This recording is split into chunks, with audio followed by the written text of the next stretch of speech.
We will discover how Jen Garrett and Dan Egloff are reshaping clinical education by equipping future physician assistants with lifestyle first tools to treat chronic disease. We really appreciate the opportunity to share with you about the work that we did last fall with our PA students. By the end of this presentation, you will be able to analyze how current medical education teaches chronic disease and to find opportunities for new collaborative team-based teaching methods. Identify the successful strategies that we put into motion to bring this workshop to fruition for our students. And we hope that you will be able to apply some of these insights on integrating functional movement and dietary education into medical education. A physician assistant is a licensed medical provider.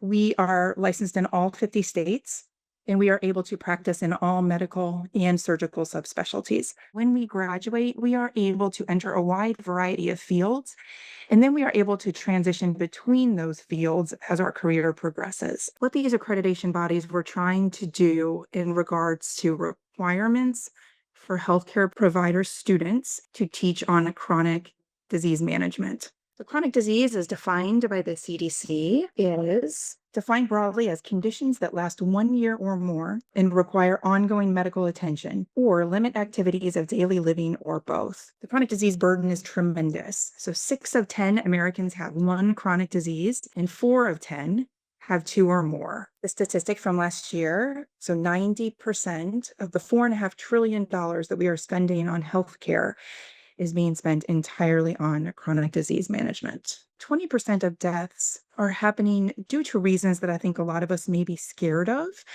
Things such as a car crash, a gunshot, exposure to an infectious disease. But in reality, 80% of us are going to die of a chronic disease. That's what's happening at this exact moment. The other important point out of this slide is really just to drive home the point of where those healthcare dollars are being spent. And as I said, that is currently up to 90% of healthcare dollars being spent on that chronic disease bucket. Lifespan is driven by how long one can delay the onset of so many of these chronic diseases. So if you can delay the onset of them, you theoretically should live longer. And health span is about trying to preserve the 3 elements of life as long as possible. Those 3 elements of life include our brain. So how long can you preserve your cognition, your executive function, your short-term memory, your body? Specifically, how long can you maintain muscle mass, your functional movement, and then your spirit? How robust is your social support network and your sense of purpose? So when we think about diet, watching your diet, what does that mean? There are 6 examples here on that slide.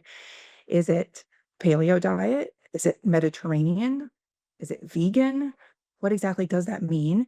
And the same with exercise. So when you tell a patient to exercise, what exactly does that mean? Does that mean going out and running the Flying Pig Marathon? Does it mean incorporating Pilates? What exactly does it mean? So the other way as providers that we are treating our patients is obviously with medications. So we are so incredibly focused on our guidelines. And this is an example of the most recent American Diabetes Association guideline. It mentions healthy lifestyle behaviors. And that's it. So what exactly what does that mean? Thinking about what to cover was a challenge because of how deep we can get with this methodology. We wanted to kind of hit things that they might not have heard about. So we wanted to spend a significant focus on nutrition because, the reputation kind of precedes itself with the workouts, the high intensity of the workouts. It grabs attention. From our experience dealing with people, the biggest gap and the biggest knowledge gap is the nutritional aspect on how elegant it is and how simple it is and how counter to a lot of what the prevailing wisdom is. The needs of the Olympic athlete and our parents different by degree and kind.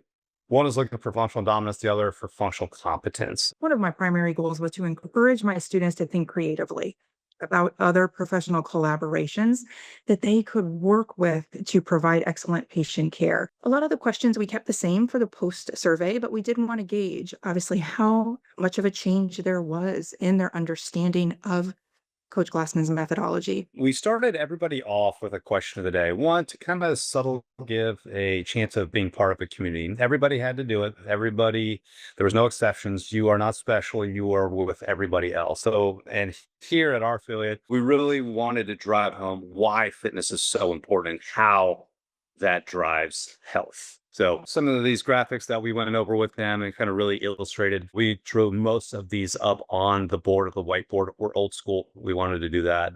Much to Jen's chagrin, we wanted to do whiteboard versus that and really dove into the fitness and wellness continuum. So we wanted to start with a deadlift because we thought if we could sell them on the safe, efficient way to do a pain-free deadlift and pick something off the floor, it's a lot easier to sell on the other movements that you would see at one of the affiliates. So another big thing is now once we establish what we're after and how big the problem is, we say, okay, how do you do that? Okay. And like I said earlier, we really wanted to dive into the nutritional aspect because that's one of the least commonly known things of the methodology. So we broke it into two categories, and our only goal was to really get them to the 90%.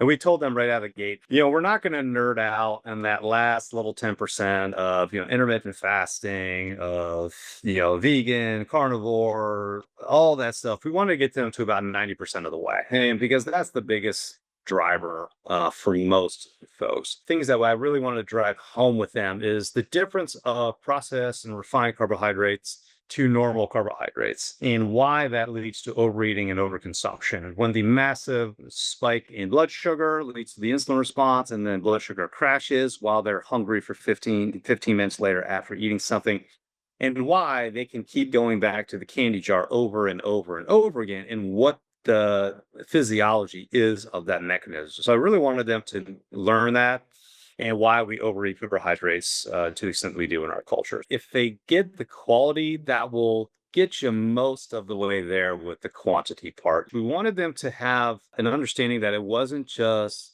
for lack of a better term, bro-y or gym science. We wanted to really get into like the details of why this stuff works and why we do it. We drew out the calculation of force, distance, and time so that we could demonstrate how we measure things in CrossFit and how we can repeat them and how we can prove that the methodology works well. And then also a little bit into why it's not just intensity for intensity's sake, but we need to have sufficient stress in order for the body to adapt. So we went into that and why we need acute, significant bouts of stress so that the body can adapt and get the favorable adaptations of exercise. So we got a little bit into the weeds of it. It seems to hit fairly well to understand the science and the data behind the methodology. So to share with you some of the data that we received from the students, we asked them to describe the kind of patient that they may recommend Glassman methodology for. So from when we asked them this before the workshop, these were some of their comments. Never thought about recommending a patient for it. They felt that already fit people were looking for a challenge. Some said they felt that there was a lot of risk with some of the movement, so would definitely try to avoid it in geriatrics. And then finally, there were a few that really commented on patients with chronic conditions, specifically calling out mental health, which I thought was fantastic as well. So these were some of our common themes that came out of that pre-survey. When we asked the same question post, this was the answer consistently of every single student that was in the room, which we were very proud of. Every single aspect improved, but most dramatically, chronic conditions. And then finally, how likely are you to recommend the Glassman methodology to future patients? So this question we did not ask up front in exactly this phrasing, but when we asked it after the workshop, as you can see, the students are very much on board, and at least, so we had 95%, almost 95% of them saying that they would recommend Metfix to future patients. How did you manage to get your university to agree to this? I had no problems at all. What else was interesting to note in how their mindset shifted from the beginning to the end? Anything that you didn't necessarily take note of that was just like an interesting conversation that you had? The scientific background of it was a huge thing. When you hear about the methodology, you think the workouts, you think, oh, let's smack each other on the ass, let's lift as much as we can. I don't think they realize the scientific approach and our measurable, observable, repeatable data and why and like how well rounded it was, and seeing just how different it is than a traditional gym. I think that was like the biggest kind of paradigm shift for them.